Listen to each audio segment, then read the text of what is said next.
ஓம் சாய்ராம். அத்தியாயம் 41.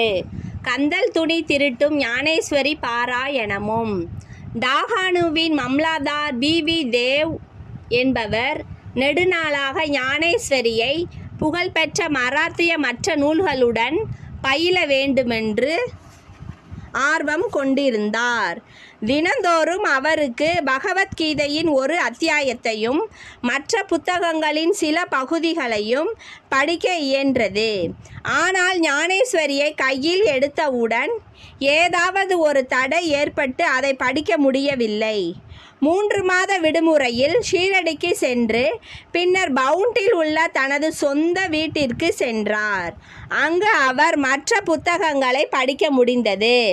ஆனால் ஞானேஸ்வரியை பிரித்தபோது சில நூதனமான சம்பந்தமற்ற அல்லது தீய எண்ணங்கள் அவர் மனதில் திரளாக தோன்றி அவரது முயற்சியை தடை செய்தன. எவ்வளவு அதிகமாக முயற்சி செய்த போதிலும் அப்புத்தகத்தின் சில வரிகளை கூட அவரால் எளிதாக படிக்க முடியவில்லை.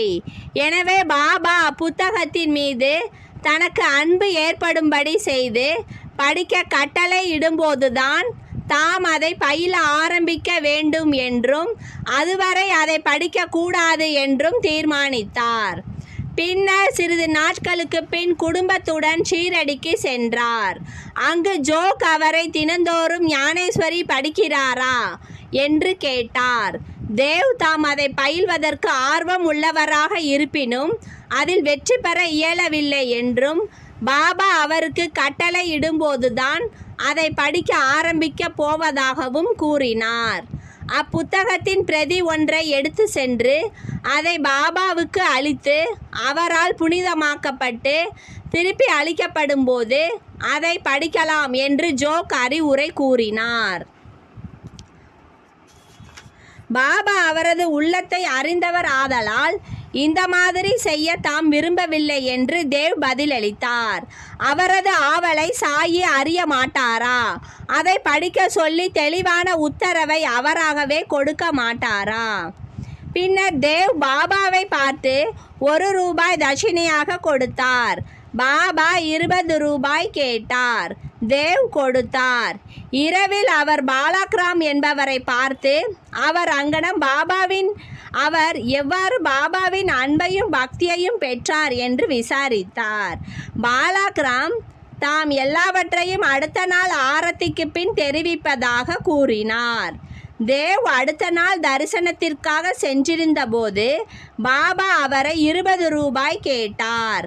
அதை அவர் விருப்பத்துடன் கொடுத்தார். பின்னர் கூட்டம் அதிகமாக இருந்ததால் தனியாக மசூதியின் ஒரு மூலையில் சென்று அமர்ந்தார். பாபா அவரை தம் அருகில் வந்து அமைதியான மனதுடன் அமரும்படி கூறினார். அவர் அவ்வாறு செய்தார். பின்னர் மத்தியான ஆரத்தி முடிவடைந்தது. மக்கள் எல்லோரும் கலைந்து சென்றதும் தேவ் மீண்டும் பாலாக்ராமை சந்தித்து பாபா அவருக்கு என்ன கூறினார், எவ்வாறு தியானம் செய்ய கற்றுக் கொடுத்தார் என்று அவரது முந்தைய சரித்திரத்தை கேட்டார். பதிலளிக்கும் தருவாயில் பாபா சந்துரு என்ற ஒரு தொழுநோய் கொண்ட அடியவரை தேவை அழைத்து வரும்படி அனுப்பினார். தேவ் பாபாவிடம் சென்றபோது யாருடன் எதை பற்றி பேசிக் கொண்டிருந்தார் என்று பாபா கேட்டார். அவர் தாம் பாலாக்ராமுடன் பேசிக் கொண்டிருந்ததாகவும் பாபாவின் புகழை கேட்டதாகவும் கூறினார். பாபா அவரை மீண்டும் 25 ரூபாய் தட்சிணை கேட்டார். அவரும் அதை மகிழ்வுடன் கொடுத்தார். பின்னர் பாபா அவரை உள்ளே அழைத்து சென்று கம்பத்தருகில் அமர்ந்து கொண்டு, என்னுடைய கந்தல் ஆடைகளை எனக்கு தெரியாமல் நீ திருடினாய் என்று குற்றம் சாட்டினார். தேவ் கந்தல் ஆடைகளை பற்றி தனக்கு எதுவும் தெரியாதென்று மறுத்தார். ஆனால் பாபா அவரை தேட சொன்னார். தேடிய அவரால் ஒன்றையும் காண முடியவில்லை. பாபா கோபமடைந்து, இங்கு வேறு ஒருவரும் இல்லை, நீயேதான் திருடன், தலை நரைத்து கிழவனாகியும் நீ இங்கு திருடுவதற்கு வந்திருக்கிறாய் என்றார் பாபா. இதன்பின் பாபா பொறுமை இழந்து கடுமையாக கோபமுற்று பலவிதமாக திட்டவும் குற்றம் சாட்டவும் ஆரம்பித்தார். தேவ் எல்லாவற்றையும் அமைதியாக கவனித்து கொண்டு தனக்கு அடியும் கூட கிடைக்கும் என்று எதிர்பார்த்தார். சுமார் 1 மணி நேரத்திற்கு பின் பாபா அவரை வாதாவுக்கு போக சொன்னார். அவர் வாதாவுக்கு திரும்பி வந்து பாலக்ராமிடமும் ஜோகிடமும் நடந்தவை அனைத்தையும் கூறினார். பின்னர் மாலையில் பாபா தேவையும் மற்ற எல்லோரையும் கூப்பிட்டு அனுப்பினார்.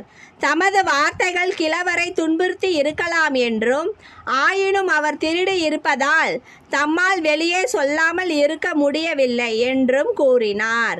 பின்னர் பாபா மீண்டும் 12 ரூபாய் அவரிடம் கேட்டார். தேவ் அதை சேகரித்து கொடுத்து அவர் முன் சாஷ்டாங்கமாக பணிந்தார். பாபா கூறினார், ஞானேஸ்வரியை தினமும் படித்து கொண்டிரு. மாதாவில் போய் அமர்ந்து தினந்தோறும் ஒழுங்காக கொஞ்சமாவது படி.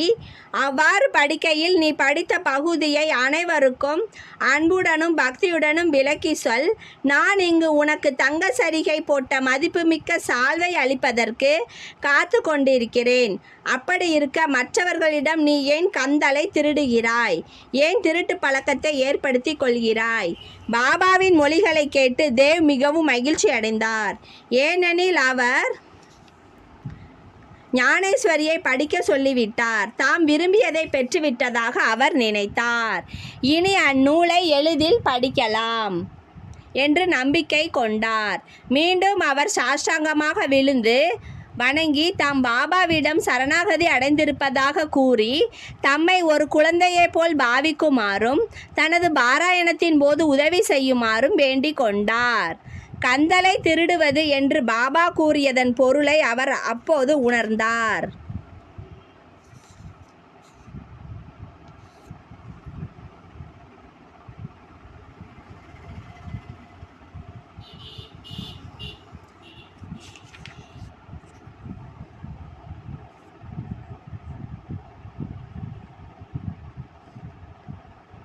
பாலக்ராமிடம் பாபாவை பற்றி அவர் கேட்டதெல்லாம் கந்தல் என்று பொருள் கொள்ளப்பட்டது. இந்நடத்தை பாபாவுக்கு பிடிக்கவில்லை.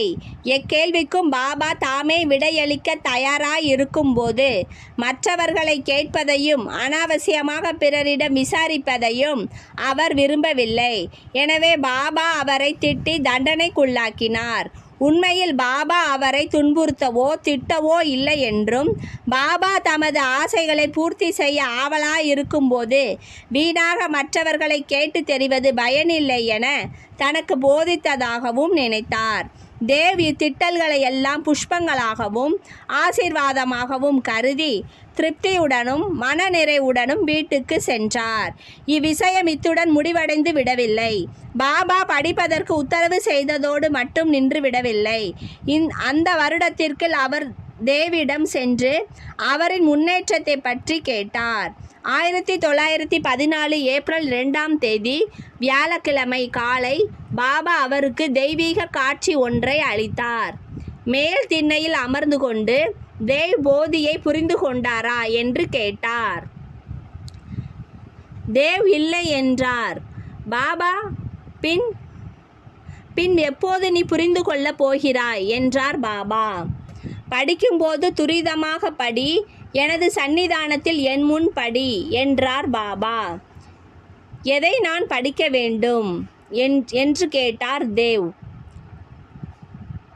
ஆன்மீகம் படி என்றார் பாபா. தேவ் பெற்ற அளவற்ற மகிழ்ச்சியையும் பேரானந்தத்தையும் பெற்றார். ஸ்ரீ சாயியை பணிய அனைவருக்கும் சாந்தி நிலவட்டும். ஓம் சாய்ராம். ஜெய் சாய்ராம்.